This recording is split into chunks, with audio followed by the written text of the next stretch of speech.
В начале Бог.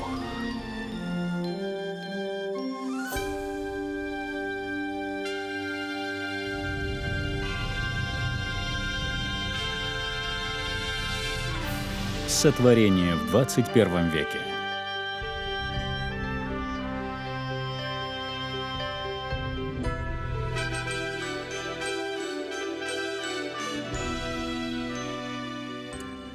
Добро пожаловать на программу «Сотворение в 21 веке».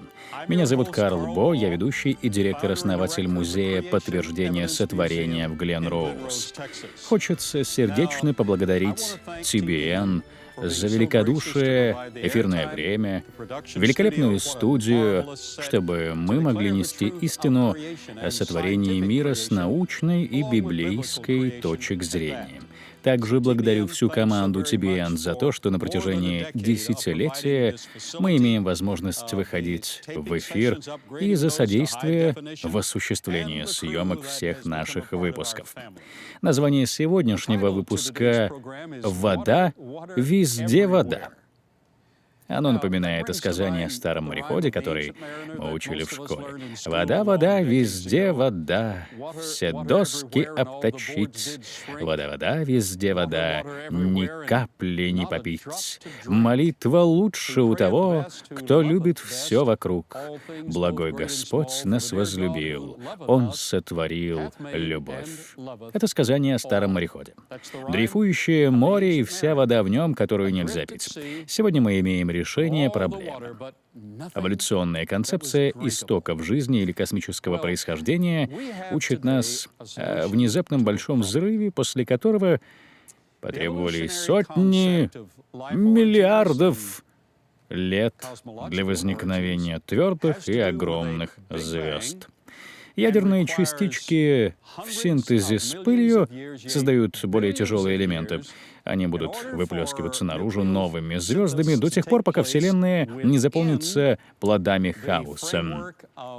Эти более тяжелые частички в соответствии с теорией будут сливаться в тела, такие как Земля. И получается, что мы — продукты звезд, звездные дети, если следовать теории эволюции.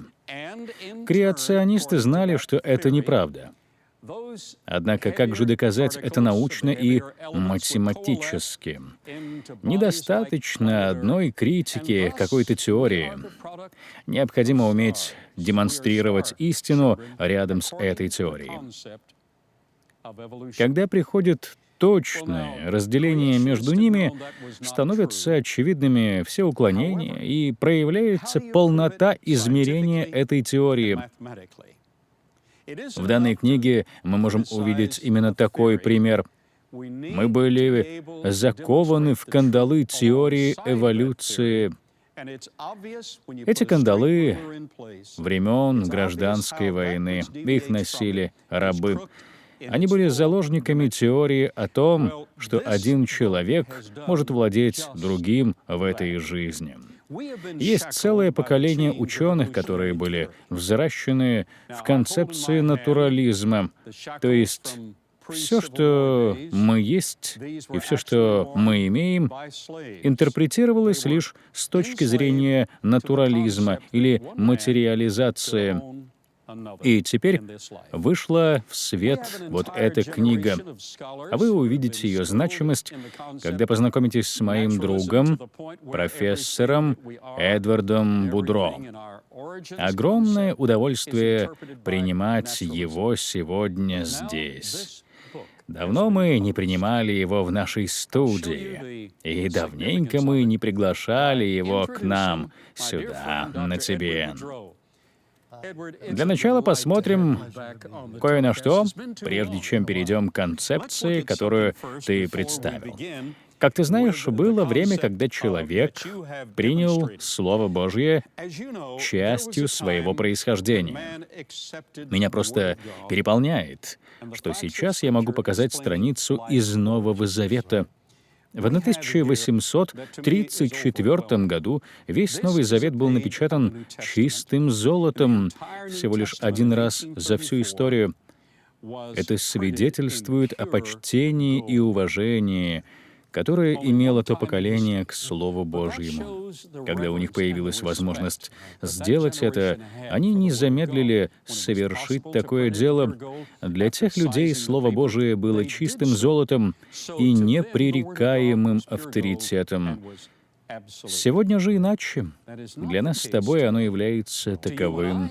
Ты даже академик, профессор химии, физики и физической химии Университета Нового Орлеана. И ты отметил, что являешься первым профессором в своей области в регионе, где ты живешь, который поделился своим мнением. Да, это так.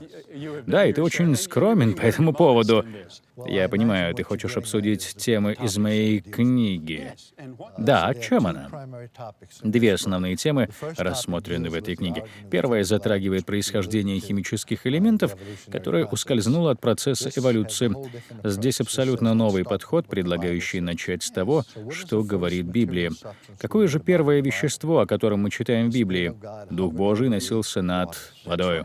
Это так. Первое вещество, созданное Богом — вода. Вода везде. Давайте начнем с воды и посмотрим, куда нас это приведет. Я занимался извлечением химических элементов из воды в состоянии плазмы. И расскажу о своих открытиях позже. Это важный момент, так как все элементы мы можем получить из воды. Изумительно! Мы хотим, чтобы наши зрители знали, что мы хотим сохранить их внимание и будем оставаться на высоте. Оставайтесь с нами, мы будем говорить об одной из самых важных тайн, которые имеем. Эдвард Будро и его коллега мистер Бекстер в своей работе доказали химически, физически и математически, что в короткие сроки с Духом Божьим, при участии давления и энергии, вода может перейти в состояние плазмы, и из нее мы можем получить синтионуклеозис — удивительное явление, происходящее из воды. Без лабораторных условий можно наблюдать процесс синтеза, в котором происходит получение всех существующих химических элементов на планете Земля. И только здесь. Процесс называется аквануклеозис. И в этом заключается суть вашего труда. Это удивительно. Этот аквануклеозис можно увидеть и наблюдать только на нашей планете и нигде более. Сколько времени необходимо для этого процесса? Эдвард, поясните нам, пожалуйста. Около 3,5 дней. Всего 3,5 дня. На третье утро Бог создал растения и семена. Однако не будет ли слишком жарко? Вот одно из возражений. Прежде всего, эволюционистов. Может быть, будет припекать? Нет, если вы имеете дело с механизмом охлаждающего процесса, это ведущий процесс. Горячая плазма, рассеивающая свое тепло в окружающую среду. В окружающую среду? Мне бы хотелось обсудить с тобой кое-что подробнее. В Библии написано, что Бог растянул небеса. В вашем случае речь идет о рассеивании жара даже в более короткие сроки при необходимости. Значит, то, о чем мы говорим, вписывается в рамки Библии. Вы показали, что нет необходимости в десятках миллионов или миллиардов лет для того, чтобы получить тяжелые радиоактивные или просто тяжелые элементы. Все они могли бы быть произведены. Разница в том, что я начал с первого вещества, указанного в Библии, молекулы воды, и в комбинации получается составной материал. Эволюция начинается с элементарных частиц, из которых произошел большой взрыв. Все вместе эти частицы составляют атомное ядро, которое развивается в атомы, а атомы сливаются и образуют молекулы. Этот процесс занимает миллиарды лет. И нужно иметь плавильный котел для этого. Если нет котла и лаборатории, чтобы это сделать, то необходимые шаги просто упускаются.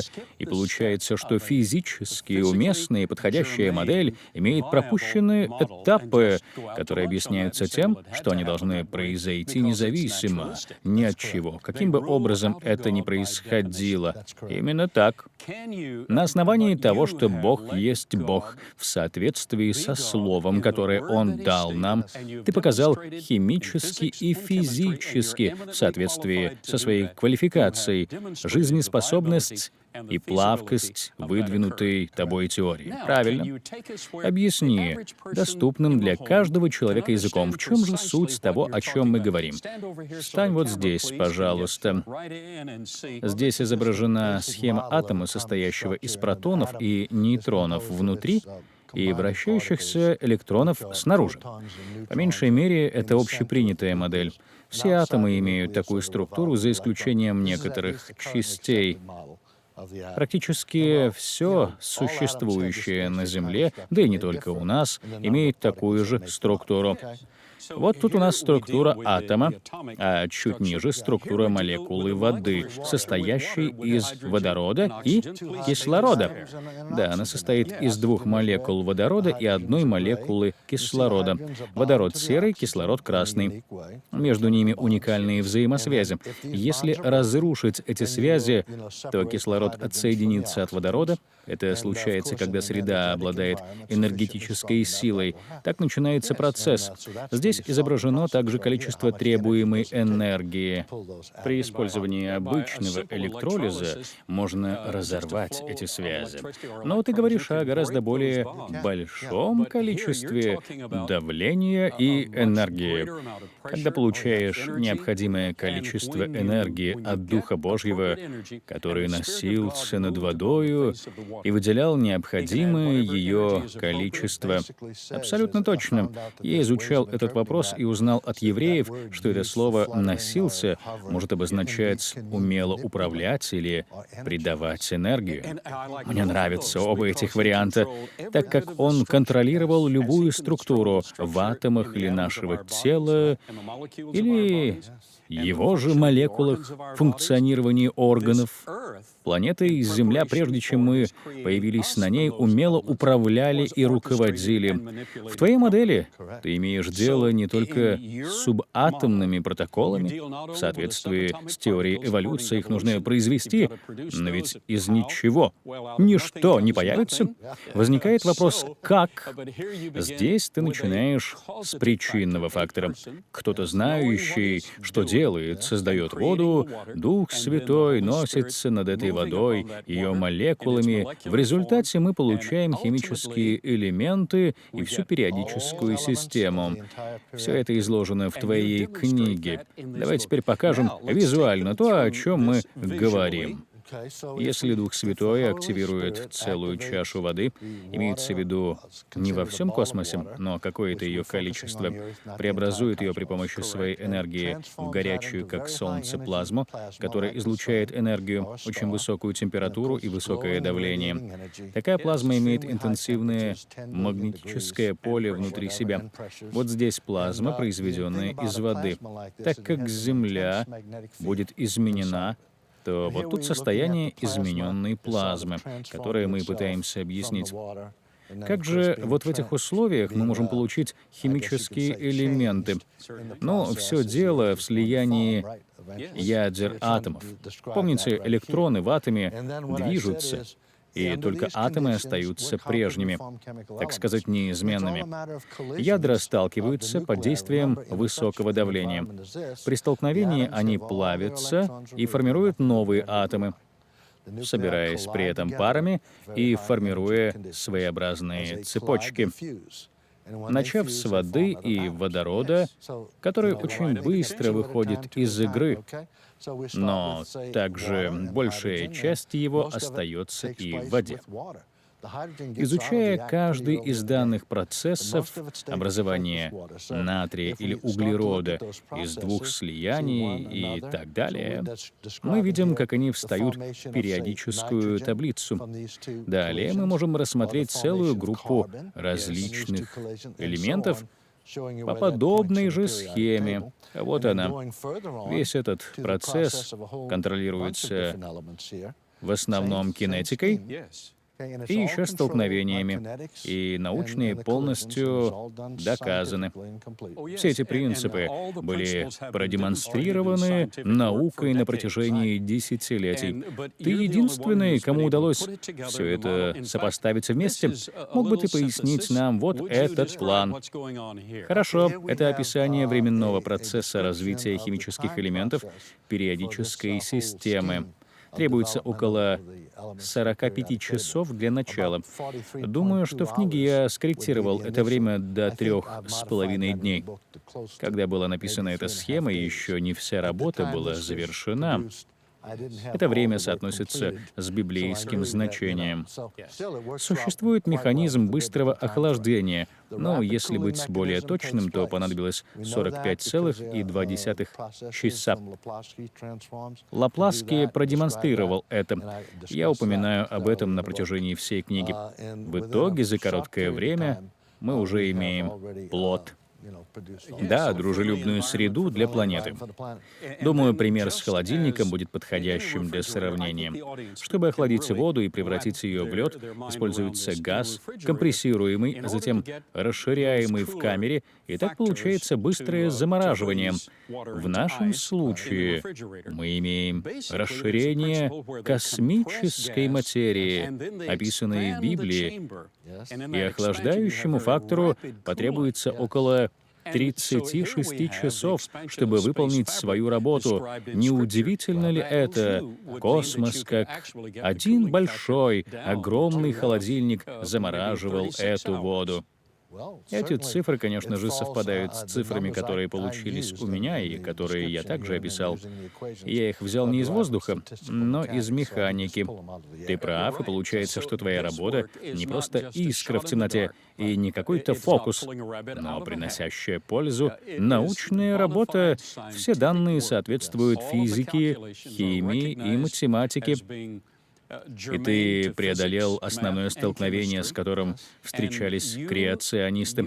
Твоя работа представляет модель создания всех химических элементов периодической системы без необходимости долгих космических веков для этого. Ты все уложил в очень простую систему и в таблице показал наглядно.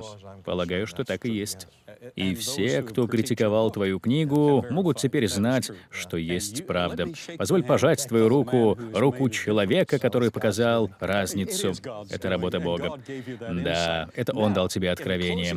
В заключительные моменты перейдем в другую часть нашей студии.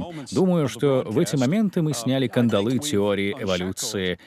И спасибо тебе, что ты помог нам в этом. Спасибо тебе, Карл. Я здесь просто для того, чтобы поддержать тебя. Давай теперь перейдем к природе атомов в этом простом наброске. Дадим доступ к камерам к этой доске. Мог бы ты поделиться с нами, что же происходило во время сотворения человека в представленной тобой модели? Конечно. На этом эскизе я изложил сравнение двух теорий — креационизма и эволюции поэтапно. Кратко изложим написанное. Первое в креационизме — это то, что была вода, и Дух Божий носился над ней, а в эволюции большой взрыв из ничего. У нас есть контраст между этими двумя. Следующее — это энергия, включая свет. Это неотъемлемая часть в ходе течения всех этих процессов. В эволюции также большое количество вовлеченной энергии. Правильно. Позволь мне кое-что заметить, чтобы подтвердить то, о чем ты говоришь. В Калифорнийском университете Лос-Анджелеса доктор Сет Паттерман и его выпускники взяли колбу с водой и направили на нее акустическую энергию в виде контролируемого звука. По другую сторону колбы возник полный спектральный свет. Сейчас в лабораториях этот принцип демонстрируется снова и снова. Если Бог сказал «да будет свет» в присутствии большого шара или сферы с водой, то возникают полный спектральный свет и энергия с другой стороны. Да, это не просто совпадение. Продолжим. Как известно, космос возник из взрыва, так как не было из чего ему начаться. Но мы, конечно же, этому не верим. он был осознанным. Конечно же, физики это нарушает часть законов, но это все еще игнорируется. Из-за натурализма и того, что Бога нужно вычеркнуть по определению. Но мы с тобой Бога не вычеркиваем, так как Он направляет нас. Следующее в Божьем процессе — это сотворение химических элементов, как я и рассказывал ранее. А в теории эволюции химические элементы появились через 600 тысяч лет после Большого взрыва. Им потребовалось довольно много времени, чтобы появиться. Мы говорим о миллиардах лет. Если Большой взрыв произошел 17, скажем, ну или 19 миллиардов лет назад. Да, подход отличается полностью, абсолютно. Никакого сотворения мира или чего-то связанного с этим за 6 дней. К несчастью, многие верующие христиане принимают теорию эволюции. Такое бывает, к сожалению. Это плачевно. Но благодаря твоей работе у них появилась арена для того, чтобы вкусить истинность физики, химии и математики и игнорировать теорию Большого взрыва, не подтвержденную ничем. А в твоей книге содержится лабораторный опыт, подтверждающий теорию креационизма. Я рад, что ты упомянул о лабораторном эксперименте. Работа, которую провела лаборатория электродинамики «Протон-21» в Украине в течение последних лет, заключалась в том, чтобы взять чистый элемент или, например, пластик, и подвергнуть его высококомпрессионной бомбардировке высокой энергией. И в результате они получали любые элементы, которые требовалось получить на выходе. Изумительно! Позволь мне спросить, они брали пластик или любой другой материал и подвергали излучению энергии? Это высококомпрессионная волна энергии. Высококомпрессионная. Все химические элементы, даже радиоактивные. Позволь задать тебе главный вопрос. Пробовали ли они это с водой? Я написал имейл Адаму Ланко, он там главный, и он ответил, что не пробовал опыт с водой, так как их оборудование не позволяет им замораживать воду. Но у него нет ни малейшего сомнения, что опыт бы не получился. Хорошо. Он согласился, что с водой это бы сработало. Давай посмотрим на природу атомов и перейдем к заключению. Я только что упомянул об атомной структуре в нашем разговоре. Природа атома заключается в атомном значении модели для нас, ученых. Мы приняли, что это мельчайшая частица, составляющая какой-то объем. В сочетании они образуют молекулы или разделяются в ионные компоненты, разбиваются на атомы, субатомы и так далее, на все, что держит их вместе. И так происходит снова и снова. И это область твоей экспертизы, это строительный компонент, и это есть область твоей деятельности. Перейдем к заключительному наброску. Здесь описан процесс разложения радиоактивных веществ. Те же условия для плазмы при получении химических элементов используются при разложении радиоактивных веществ. Это просто удивительно, как получаются эти структуры. Невероятно! Да.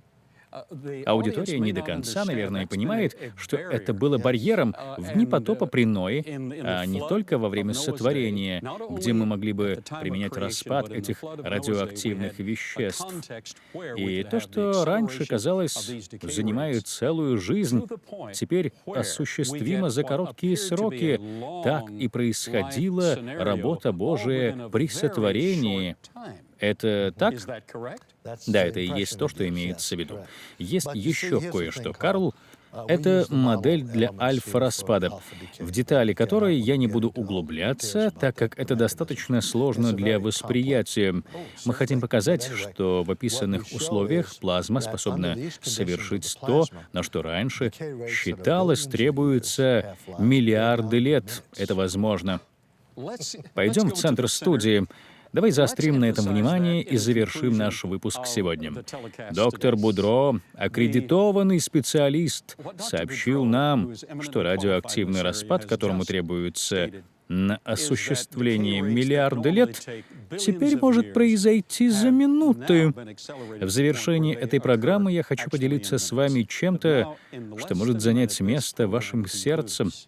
Если вы, как и мы, однажды осознаете, что являетесь грешником, и вам необходима Божья благодать в вашу жизнь, помолитесь со мной этой простой молитвой прямо сейчас.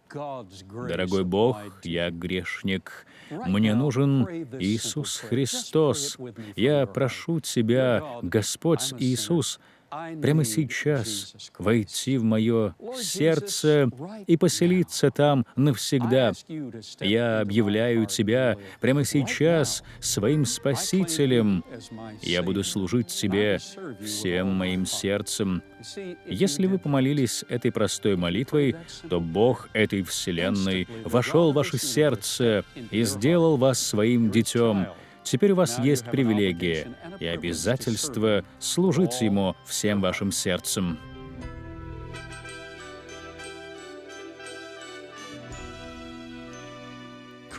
Программа «Сотворение в 21 веке» была спонсирована вещательной сетью «Троицы», и только с вашим даром любви эта программа может продолжать свое вещание. Пишите нам по адресу, который вы видите на экране. «Сотворение в 21 веке».